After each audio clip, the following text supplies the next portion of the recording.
হতাশ হওয়া ইমানের পরিপন্থী কাজ। আল্লাহ পাক বলেছেন লা তাকনাতু মির রাহমাতিল্লাহ, আমার রহমত থেকে মায়ুস হও না। দেখেন হযরত আইয়ুব আলাইহিস সালাম কত বড় রোগ হয়েছে, শরীর পোকায় ধরেছে, জর্জরিত হয়েছে, দুর্গন্ধ হয়েছে, গ্রামের লোকেরা তাকে বের করে দিয়েছে, স্ত্রী পুত্র পরিজন সব চলে গিয়েছে।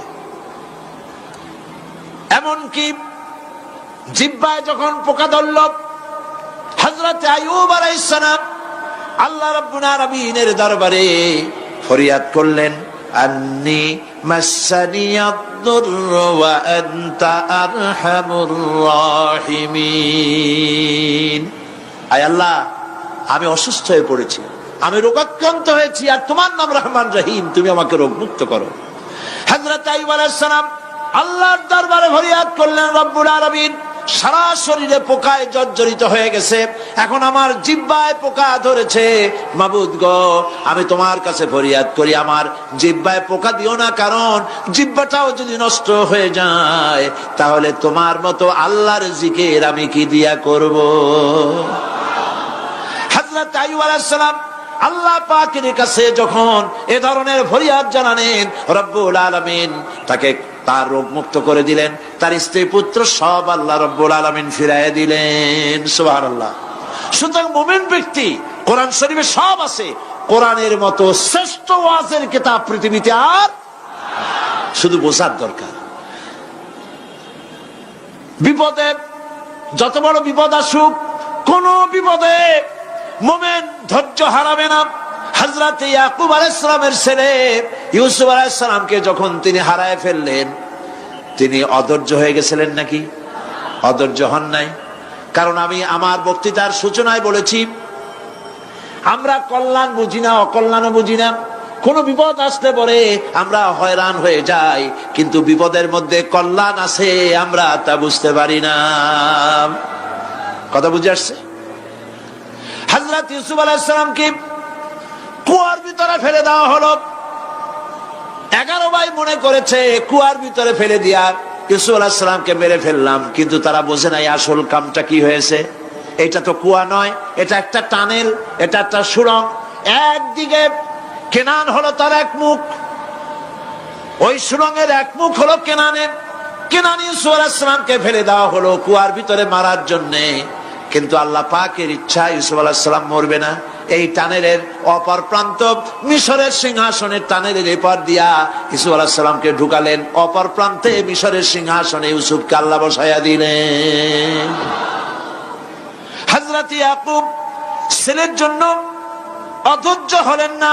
যখন তিনি খবর পেলেন ছেলে বাঘে খেয়ে ফেলেছে, তিনি তখন বলেছেন, ফাসাবুরুন জামিলুন আসাল্লাহু আইয়াতিয়ানি বিহিম জামিআ ইন্নাহু হুয়াল আলিমুল হাকীম। ফাসাবরুন জামিল, আমি উত্তম ভাবে ধৈর্য ধারণ করলাম, এবং আমি বিশ্বাস করি আল্লাহ রাব্বুল আলামিন আমার হারানো সবকিছু আমাকে ফিরায় দিবেন। বহু বছর পর যখন হযরত ইউসুফ আলাইহিস সালাম প্রেসিডেন্ট হয়েছেন মিশরের, 11 ভাই গেল সেখানে সাহায্য আনার জন্য। সেই ঘটনা তো শোনাবো না, এমনি বলে যাচ্ছি। এরপরে তিনি তাদেরকে পরিচয় দিলেন, ওরা ভয় পেয়ে গেল। তিনি বললেন, ভয়ের কোনো কারণ নাই, লা তাসরিবা আলাইকুমুল ইয়াউম, আজকে আমি কোনো প্রতিশোধ তোমাদের নেব না। সুবহানাল্লাহ। এর নাম পয়গম্বর, এর নাম কি? আল্লাহর নবী। আমি আজকে কোনো প্রতিশোধ তোমাদের নেব না, তোমরা যাও। পিতার অবস্থা তিনি জানলেন, কাঁদতে কাঁদতে পিতার চোখ দুটো নষ্ট হয়ে গেছে। ইয়াকুব আলাইহিস সালাম, হযরত ইউসুফ আলাইহিস সালাম বললেন, যাও। নিজের জামাটা খুললেন, গায়ের জামা খুলে বললেন, ভাইরা আমার এই জামা নিয়ে যাও, আর আমার আব্বার চোখের উপরে এই জামাটা রেখে দিও। ছেলেরা যখন হযরত ইউসুফ আলাইহিস সালামের জামা নিয়ে মিশর থেকে রওনা করেছে, গল্প নয়, উপন্যাস নয়, আল্লাহ পাক এই কোরআন শরীফে সূরা ইউসুফে বলেছেন, জামা নিয়ে মিশর থেকে রওনা করেছেন। কোথায় মিশর আর কোথায় কেনান? কেনানে বসে হযরত ইয়াকুব আলাইহিস সালাম বলছেন, তোমরা যদি আমাকে মতিভ্রম পাগল যদি মনে না করো, তাহলে একটা কথা বলি, আমার নাকে এখন আমি ইউসুফের গন্ধ পেতেছি। সুবহানাল্লাহ। তোমরা যদি আমাকে মতিভ্রম না করো তাহলে আমি বলি আমি কিন্তু ইউসুফের গন্ধ পেতেছি। সুবহানাল্লাহ। হযরত ইউসুফ আলাইহিস সালামের জামা এনে ভাইরা যখন হযরত ইউসুফের চোখের উপরে রেখে দিলেন, হযরত ইয়াকুবের দুটো চোখ সাথে সাথে আল্লাহ ভালো করে দিলেন। ফাসবরুন জামিল, ধৈর্য ধরো। ঈমানদার ব্যক্তি আশার উপরে তার জীবন বাঁচে, কারণ যত বড় বিপদ আসুক না কেন আশ্রয় পাওয়ার একটা জায়গা আছে, তার নাম হলো আল্লাহ। নাম কি? বলেন আল্লাহ। সবাই বলেন আল্লাহ আল্লাহ আল্লাহ আল্লাহ। হযরত ইউনূস আলাইহিস সালাম মাছটাকে গিলে ফেলে দিল, মাছটাকে গিলে মাটির অতল তলদেশে চলে গেছে।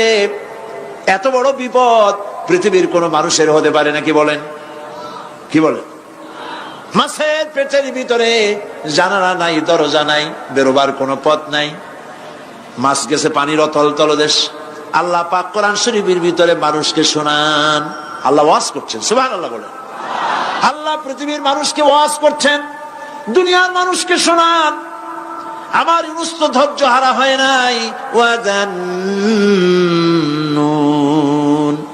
ইয যাহাবা মুগাদিবান ফাযান্না আন লান নাকদিরা আলাইহি فنادى في الظلمات أن لا إله إلا أنت سبحانك إني كنت من الظالمين فنادى في الظلمات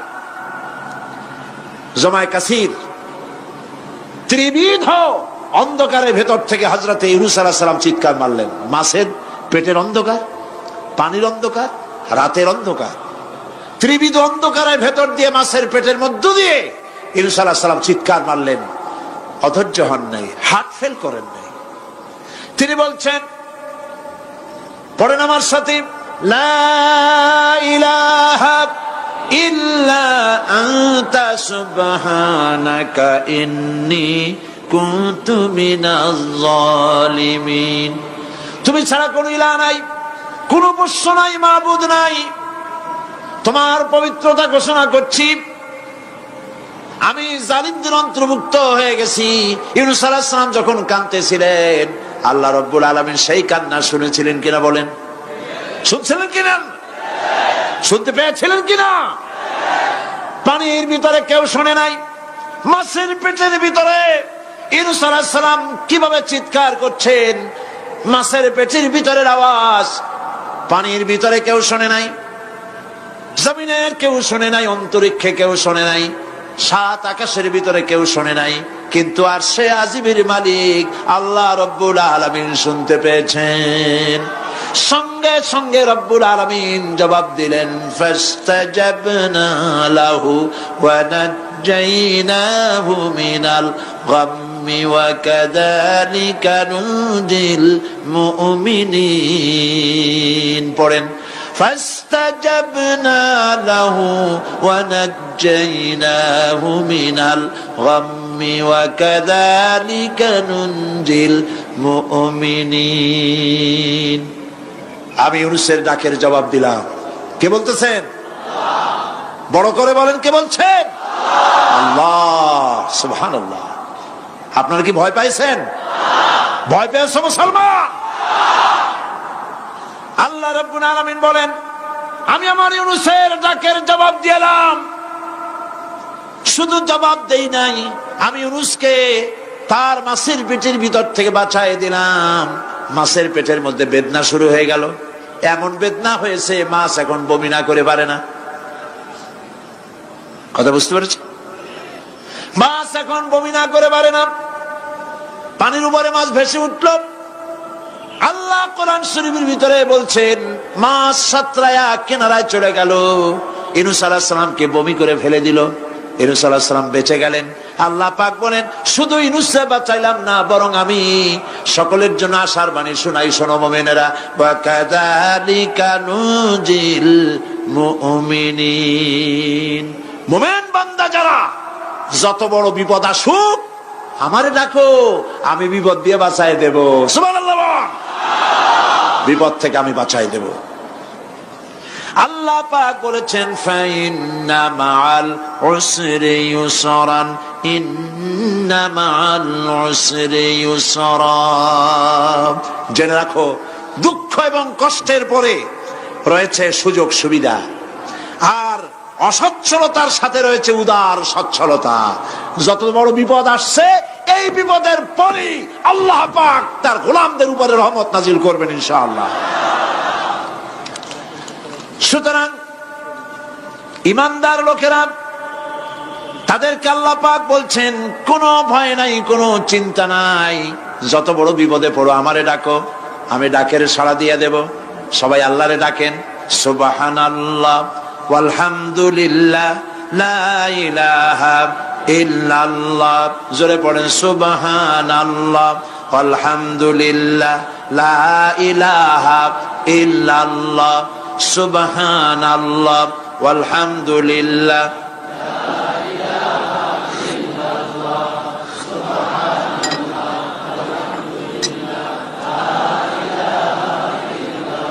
লা ইলাহা ইল্লাল্লাহু মুহাম্মাদুর রাসূলুল্লাহ। আল্লাহর উপর ঈমান আনলে যত ফায়দা হয় এত ফায়দা দুনিয়ায় কোথাও নাই। সুবহানাল্লাহ। আল্লাহর উপর ঈমান আনার ৫ম নম্বরের ফায়দা কয়টা বলছি? 5টা বলছি। আপনাদের অসুবিধা হচ্ছে নাকি? তাড়াতাড়ি শেষ করতেছি। 6টা বলবো, 6টা বলবো, এ হলো ৫ম নম্বর। তারপর আমরা দোয়া করব। দোয়ার দরকার আছে কিনা এই সময়? ৫ম নম্বরে আল্লাহর উপরে ঈমান আনলে পরে আরেকটি বড় ফায়দা, সেটা হলো কঠিন এবং কঠোর বিপদে আল্লাহ পাক তার মধ্যে অবিচলতার এবং ধৈর্য ধরার তৌফিক দিয়ে দেন। সুবহানাল্লাহ। যত বড় বিপদ আসুক সেই বিপদে মুসিবতে আল্লাহ পাক মুমিনদেরকে আল্লাহর উপরে নির্ভরতা শিখায় দেন। সুবহানাল্লাহ। কারণ মুমিনদের জানা আছে যে ঈমানদারদের বিপদ নতুন কিছু নয়, একেবারে আদম আলাইহিস সালাম থেকে শুরু হয়ে আসছে, ঠিক কিনা? আদম আলাইহিস সালামের বিপদ হয় নাই? আদম আলাইহিস সালামের বিপদ কি? শয়তান। তার বিপদ কি? শয়তান ছিল বিপদ। প্রত্যেক নবীর সময় মানুষের নবীদের কষ্ট দিছে, দেয় নাই?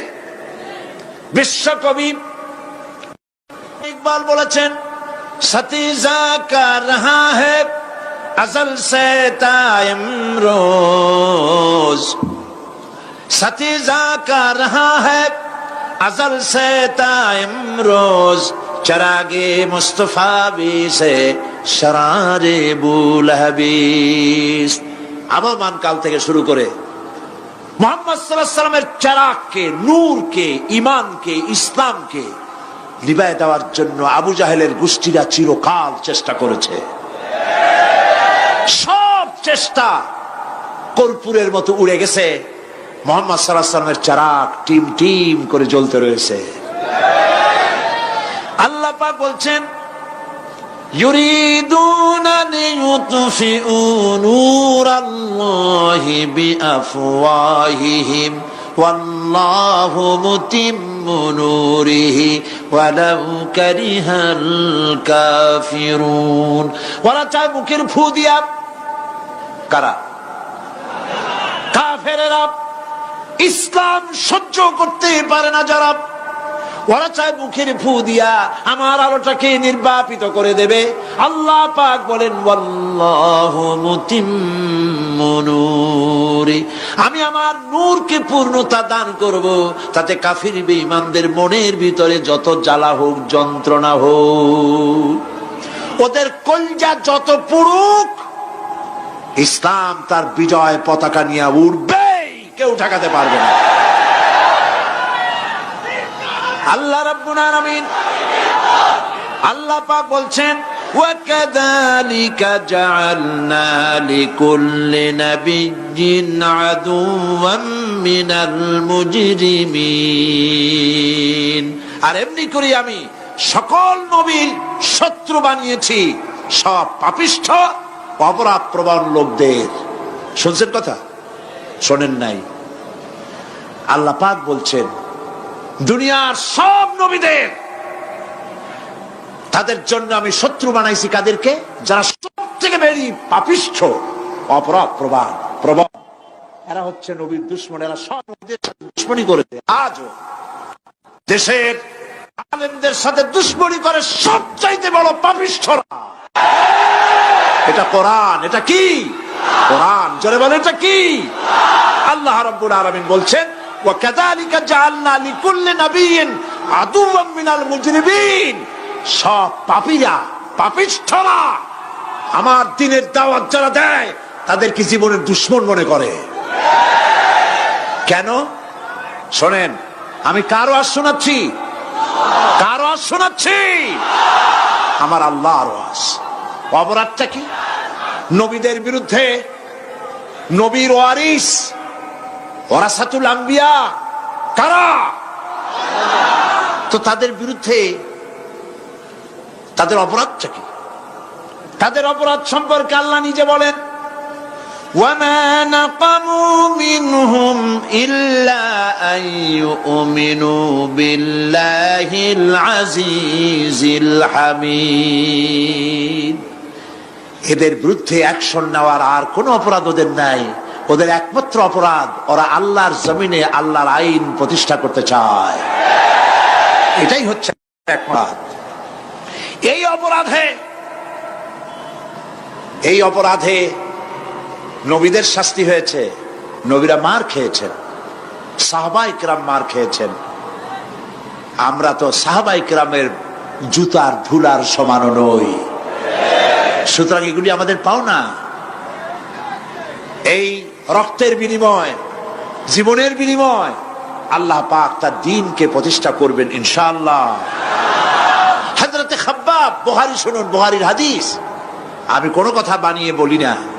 আমি লেখাপড়া করি, পড়াশোনা করি, চোখে দেখি, তারপরে কথা বলার চেষ্টা করি। বাজে গপ্প কিস্সা কাহিনী বলার অভ্যাস আমার কোনো কালে ছিল না, নাই। রাসূল করিম সাল্লাল্লাহু আলাইহি ওয়াসাল্লামের মতো মানুষ, ওনার মতো মানুষ, আহারে, তার চাইতে শ্রেষ্ঠ মানুষ কি পৃথিবীতে আছে? তিনি মার খাইছেন না খান নাই?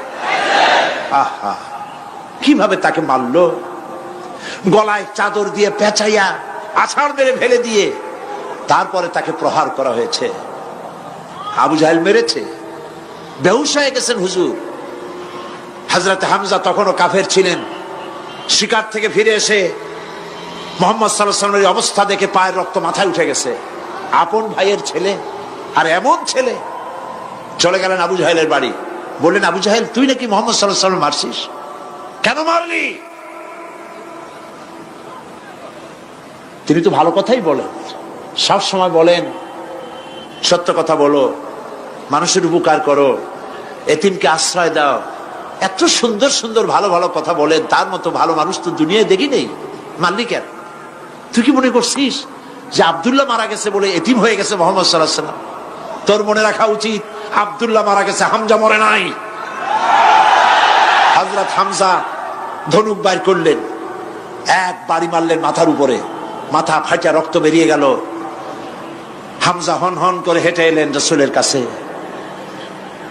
হুজুরের অসুস্থ দেহ মোবারক কোলে উঠায় নিয়ে বললেন বাবা, তার মস্তক মোবারক কোলে উঠায় নিয়ে বললেন আমি আবু জাহেলের মাথা ফাটিয়ে রক্ত বের করে দিয়ে এসেছি, তুমি একটু খুশি হও। হুজুর বললেন চাচা, কার মাথা ফাটাইছেন, কার রক্ত বের করেছেন, এই কথা বলে তো আমাকে আপনি খুশি করতে পারবেন না। তিনি বললেন বাবা, তুমি কি হলে খুশি হও? তিনি বললেন আমি খুশি হই চাচা, তোমার মুখে যদি একটা বার আমি ঈমানের কলেমা শুনতে পাই। হযরতে হামজা বললেন মুহাম্মদ সাল্লাল্লাহু আলাইহি ওয়াসাল্লাম, আমার বুঝতে মোটেও কষ্ট হয়নি, তুমি কোনো সাধারণ মানুষ নও। সাধারণ মানুষের প্রতিশোধে তুমি বিশ্বাসী হতে, খুশি হতে, প্রতিশোধে বিশ্বাসী হওনি। তুমি অবশ্যই আল্লাহর নবী। আমি আল্লাহকে সাক্ষী রেখে, আমি তোমাকে সাক্ষী রেখে ঈমানের কালেমা ঘোষণা করছি, লা ইলাহা ইল্লাল্লাহু